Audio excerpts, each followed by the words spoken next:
Газ коворкинг. Бул Баткендик Газ айылынын тургуну Айчүрөк эже. Бул айылдагы алгачкы коворкинг.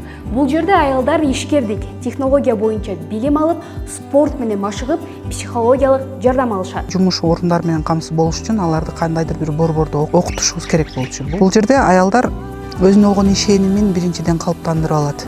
Санариптик баягы өздөрүнүн билимдерин жогорулатса дагы болот. Бул Айзирек. Ал Баткендеги Чек айылында кондитер цехин ачкан. Азыр ал жерде жергиликтүү аялдар иштеп жатышат.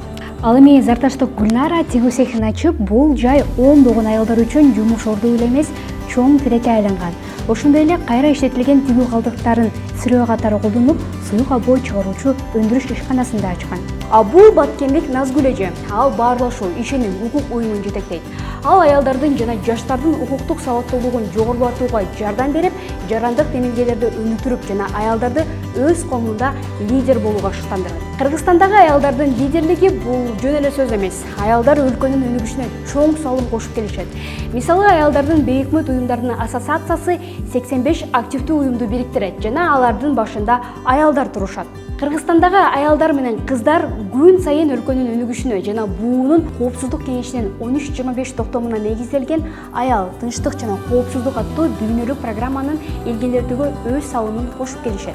Алар жетүүгө кыйын, алыскы аймактарда жашаган адамдардын билим алуусуна шарт түзүп, экологиялык жактан таза жана туруктуу чарба жүргүзүү ыкмаларын жайылтуу менен жергиликтүү жамааттарды бекемдөөгө жана туруктуу өнүгүүгө өбөлгө түзүп жатышат. Бул баракчадан алардын иштери тууралуу кененирээк маалымат алыңыз жана бул компанияга колдоо көрсөтүңүз.